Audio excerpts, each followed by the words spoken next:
다들 아시잖아요. 이 네. AI에서 가장 중요한 화두. 반도체 시스템이 효율화가 돼야 된다. 반드시. 현 시점에서 GPU. GPU의 선두는 바로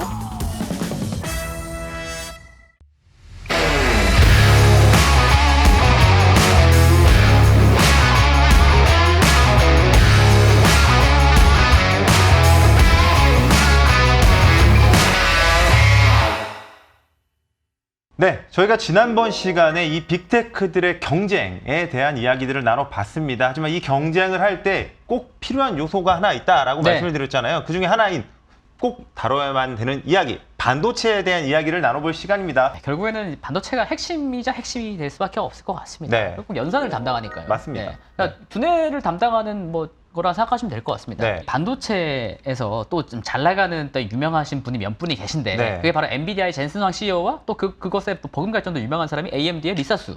이분이 최근에 그 행사에서 네. 발언했던 내용이 뭐냐면 AI 연산을 하려고 하면 결국 비용이 너무 많이 들기 때문에 네. 효율화가 핵심이다. 맞습니다. 반도체 시스템이 효율화가 돼야 된다. 반드시. 네. 그렇기 때문에 이 효율화를 위해서 연산이 이제 일반적으로 로직 칩이라고 불리는 뭐 네. GPU나 CPU 거기에 들어가는 로직 유닛입니다. 네. 그리고 메모리 반도체, 네. 그리고 반도체 네트워크 이 세 가지가 트리포드로 인해서 함께 해야 한다. 서로 인터커넥트. 그러니까 네. 칩과 칩 간의 연결이 굉장히 잘 돼야 되고 데이터 병목이 없어야 한다는 뜻이고 네. 왜냐하면 이제 인공지능 연산을 할 때 병렬로 처리하는 부분이 굉장히 많기 때문에 네. 그 파라미터 동기화라든가 이런 부분에 대해서 굉장히 칩과 칩 간의 연결이 굉장히 원활해야 됩니다. 네. 그렇게 되려면은 칩과 칩의 사이가 멀면 안 돼요. 먼 거리면 당연히 오래 걸릴 거 아닙니까? 네. 근데 다닥다닥 칩들이 붙어 있어야 돼요. 네. 근데 이 수평적으로 노는 데는 한계가 있습니다. 그렇죠? 네. 그러니까 위에다가 쌓아야겠죠. 네. 위에다가 적층하는 뭐 3D 적층, 상이하 칩들을 좀 가까이 다닥다닥 붙여서 네. 좀 효율화가 높게 만드는 패키징이거든요. 네. 근데 패키징이 후공정 아니겠습니까? 네. 이 부분을 최근에 잘하고 있는 업체들은 바로 파운드리 업체들입니다. TSMC라든가 뭐 삼성전자라든가 이런 쪽에서 수혜를 입지 않을까 생각합니다. 네, 사실 저희가 이제 전반적으로 이제 흘러가야 되는 큰 흐름의 변화에 대해서 이제 이야기를 해봤고, 이 네. AI에서 가장 중요한 화두, 일단은 현 시점에서 GPU인데, 그럼요. GPU 얘기 해보시죠. 엔비디아의 젠스항 CEO가 최근에 챗GPT가 나온 지 얼마 안 돼서 이렇게 말을 했었어요. 네. 이 날을 위해 10년을 기다려왔다. 네. AI 연산에 대해서 본인들이 착실하게 준비를 해왔다라는 네. 뜻이 되겠죠. 그래서 엔비디아는 10년 동안 인공지능에 초점을 맞춰서 기업 자체를 피벗, 전환하는 기업이라고 볼 수가 있겠고요. 그것은 어떻게 알 수가 있냐면 원래 네. 엔비디아를 봤을 때 GPU를 제일 많이 썼던 건 게임이었잖아요. 네. 그래서 게임 매출에 따라서 엔비디아의 주가가 뭐 널뛰었습니다. 그래서 게임 기업이라고 봤는데 네. 최근에는 데이터 센터 기업이라고 말을 하지 게임 기업이라고 말하는 사람은 없어요. 맞습니다. 왜냐하면 네. 데이터 센터 관련 매출이 과거 20% 수준에서 거의 60% 넘게 올랐기 때문에 절반을 그렇습니다. 넘어간 순간 사실 그럼요. 이제부터는 데이터 센터 기업이라고 봐야 되는 게 맞을 것 같아요. 그럼요. 네. 그러니까 데이터 센터 관련된 이제 자본 지출이라고 하죠. 네. 캐펙스가 늘어나면 늘어날수록 그게 결국 GPU를 더 많이 확보한다는 얘기랑 같은데 그렇게 네. 됐을 때는 GPU 점유율이 굉장히 제일 높은 엔비디아가 수혜를 릴 수밖에 없다라는 말이 되고요. 그림을 보시면 결국 이 데이터 센터 수요가 원래 연간으로도 한 20 몇 퍼센트, 23.5%의 속도를 가지고 있었어요. 네. 원래 매년 늘어나는 게 그랬었습니다. 네. GPU 요구량이. 근데 최근에 챗GPT 유행으로 인해서 이런 분야가 더욱더 가속화될 것 같다는 거죠. 네. 최근에는 이 GPU 쪽이 오히려 AI 연산용 GPU는 네. 쇼티지가 날지도 모른다라는 이야기까지 그럼요. 들리고 있는 상황이잖아요. 맞습니다. 네. 그래서 챗GPT 유행과 더불어서 만약에 추가 수요가 계속 발생할 것은 자명한 일이고요. 구글이 검색 쿼리가 굉장히 많아요. 네. 1년 동안 받아들이는 검색 요구량이 몇 쪽의 수준인데 만약에 본인들이 받는 검색 요구를 AI 쪽 챗봇 형식으로 바꾸게 된다고 하면은 이 연산량이 또 엄청날 거 아니겠습니까? 그쵸? 네. 그렇게 되면 GPU가 얼마나 필요할까? 네. 계산을 해본 거예요. 네. 그랬더니 얼마나 필요하나요? 410만 개의 A100 GPU가 필요하더라. 숫자가 제가 상상이 되는 숫자가 아닌 것 같네요. 네. 그렇습니다. 그러니까 물론 다 이런 식으로 갈 거는 분명히 아니지만 어쨌든 이 정도의 많은 이제 GPU가 필요해진다라는 것은 뭐 당연한 사실이다. 근데 이 GPU가 하나에 원래 한 $11,000 정도 했었어요. 네. 근데 이게 워낙 수요가 높아지다 보니까 미국에서 9월에 네. 작년 9월에 미국 상무부가 이제 엔비디아한테 맞습니다. A100 GPU, 그다음에 H100 GPU 이게 AI 연산에 들어가는 거거든요. 필수적인 요소죠. 맞습니다. 네. 그것을 팔지 마라고 네. 딱 선을 그어버렸거든요. 네, 유예 기간은 좀 있어요. 네. 네, 당장 못 사는 건 아니기 때문에. 그래서 A100 GPU랑 H100 GPU를 막 지금 사재기한다는 또 얘기가 있어요. 네. 그렇기 때문에 실제 가격은 11,000달러보다 훨씬 비싸다라는 게 있고 최근에 네. 또 이런 기사 떴었습니다. 네. 챗GPT가 엔비디아의 딥러닝 GPU 수요를 엄청나게 가속화시키고 있다, 올리고 있다. 그래서 그 H100 GPU가요, 네. 원래는 3만 달러 초반대입니다. 네, 맞습니다. 근데 네. 지금 어떤 이제 판매 플랫폼에서는 4만 달러에 지금 육박하고 있다. 아, 엄청 올랐네요. 이게 네. 실제 수요가 엄청나다라는 방증인 거죠. 네. 사실 여기서 가장 높은 시장 점유율과 경쟁력을 갖고 있는 엔비디아를 저희가 주목할 수밖에 없는데 엔비디아 이야기를 조금 더 해보자면 그럼요.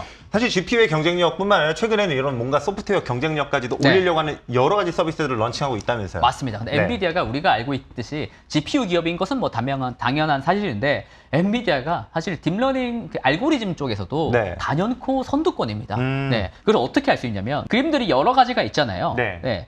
예, 한 줄 한 줄이 각각 네. 업체가 다른 건데 동일한 명령어로 그림을 그려달라고 한 겁니다. 네. 근데 이제 원숭이한테 베스트 프렌즈라고 팻말을 든 그림을 그려달라고 한 거예요. 네. 가장 왼쪽에 있는 게 이게 스테이블 디퓨전이고요. 네. 가운데가 DALL-E2입니다. 네. 그리고 오른쪽이 엔비디아가 만든 eDefi라는 건데 네.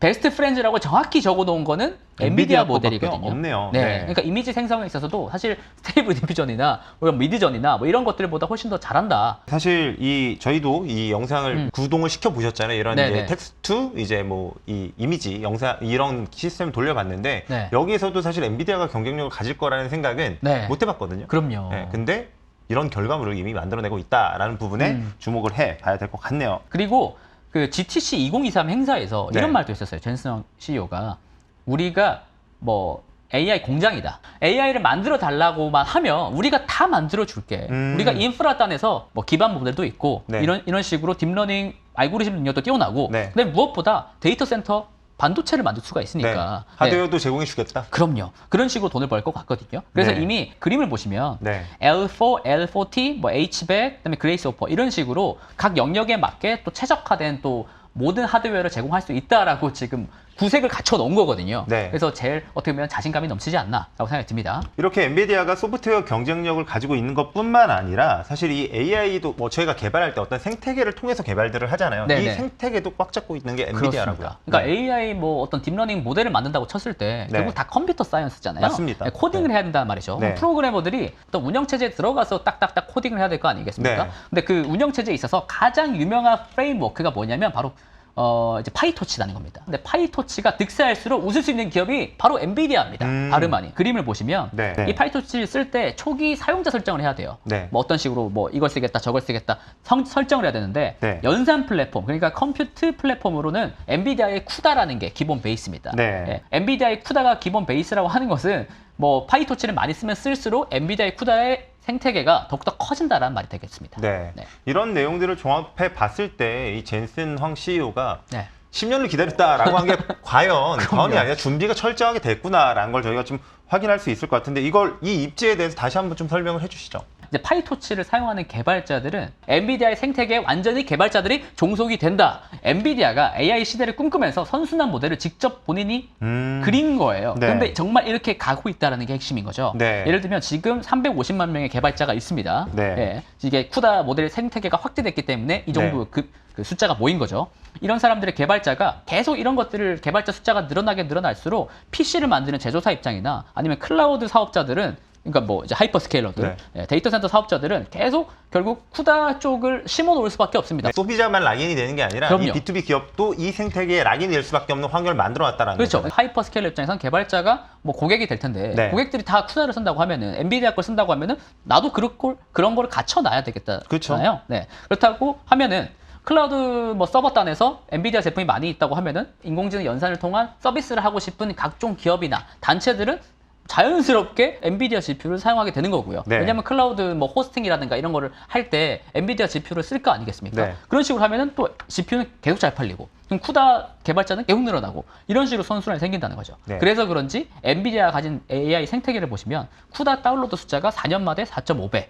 개발자 숫자가 4점 만에 3.5배 이런 식으로 빠르게 늘어나고 있다. 사실 저희가 왜 엔비디아 얘기를 주로 하느냐라고 하면 저는 그런 생각이 나더라고요. iOS, 애플 생태계의 특징, 애플 디바이스를 쓸 때 뭐 저희가 감성이라는 부분, 브랜드라는 것도 있지만 저는 그걸 만들어줄 수 있었던 가장 큰 이유는 최적화라고 생각이 들거든요. 근데 제가 봤을 때 이 AI 관련된 최적화, 어떤 서비스의 최적화를 만들 수 있는 기업은 아마 엔비디아이지 않을까라는 생각이 좀 드네요. 처음부터 끝까지 다 해놓은 것 같거든요, 사실상. 저는 원래 AMD 쪽을 더욱더 선호하는 사람 중에 한 명이었어요. 근데 왜냐하면 밸류에이션 자체가 굉장히 조금 너무 부담이 되더라고요, 그쵸. 아무래도. 근데 비싼 주식은 비싼 이유가 다 있습니다. 바로 이런 부분이 녹아 들어가 있어서 엔비디아 밸류에이션이 그렇게 높지만 주가가 최근에 그래도 공고한 이유가 바로 그것 때문 아닐까요? 이 엔비디아의 GPU가 근데 범용 모델로서 사실 비싸고 어떤 특정 영역까지만 잘하는 게 아니라 사실 전체적으로 다 잘하게 만들려다 보니까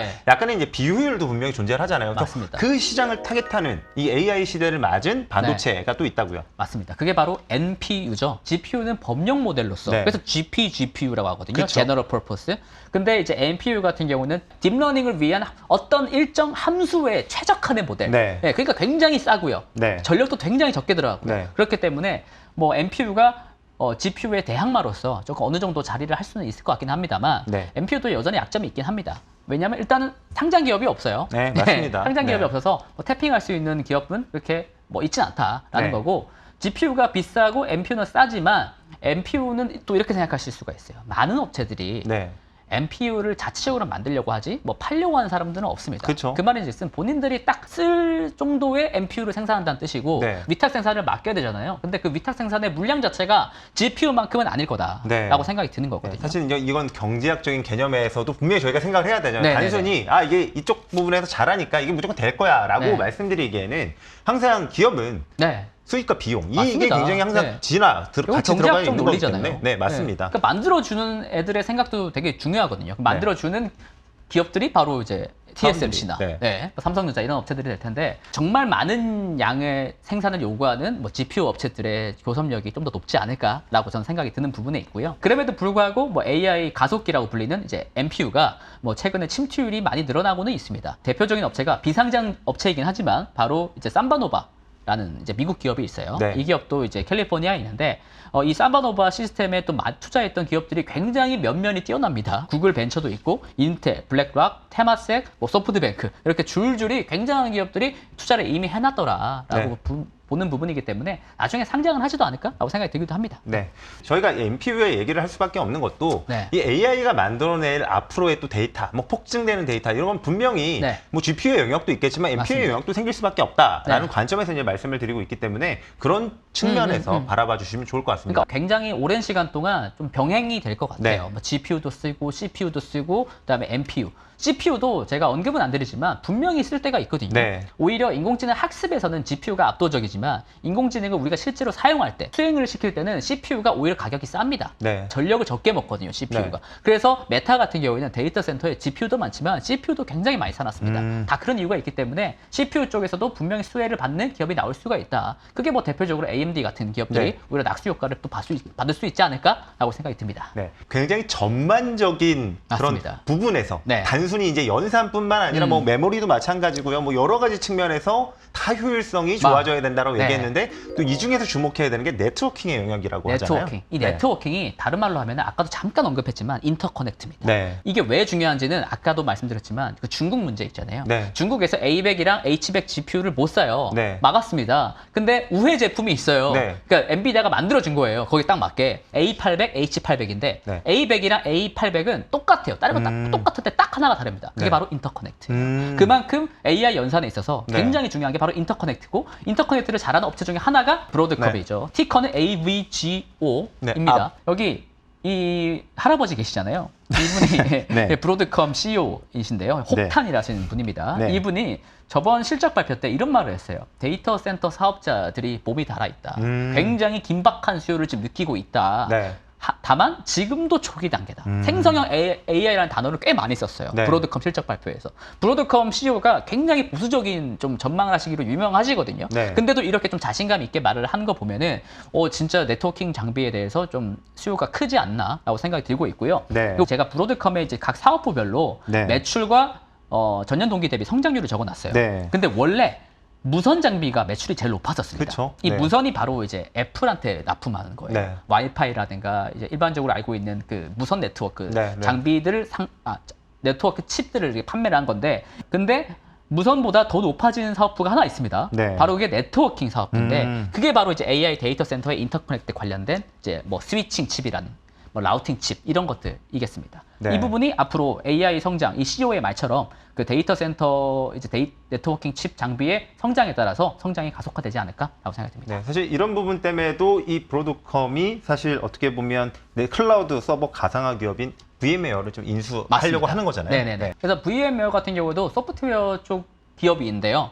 VM웨어가 하고 있는 것 중에 좀 제일 어울리는 것은 가상화 소프트웨어예요. 네. 데이터 센터 서버가 하나가 있으면 그 소프트웨어를 통해서 분할을 시키는 거예요. 네. 각각 다른 운영 체제를 쓰는 겁니다. 그렇게 되면은 서버 하나를 가지고 효율을 극대화시킬 수가 있거든요. 그래서 가상화 소프트웨어를 쓰고 안 쓰고가 비용이 거의 뭐 5배 정도 납니다. 그렇기 때문에 가상화 소프트웨어가 앞으로 AI 연산이 뭐 수요가 폭증하게 되면은 결국 이런 쪽에서도 수요가 늘어날 수밖에 없고, 그래서 VM웨어를 좀 인수합병한 게 아닌가라고 생각이 듭니다. 오늘은 저희가 이 데이터 센터를 시작으로 해서 뭐 GPU, 그다음에 NPU, 마지막으로 브로드컴이 하고 있는 이런 네트워킹 관련된 내용을 이야기를 나눠봤습니다.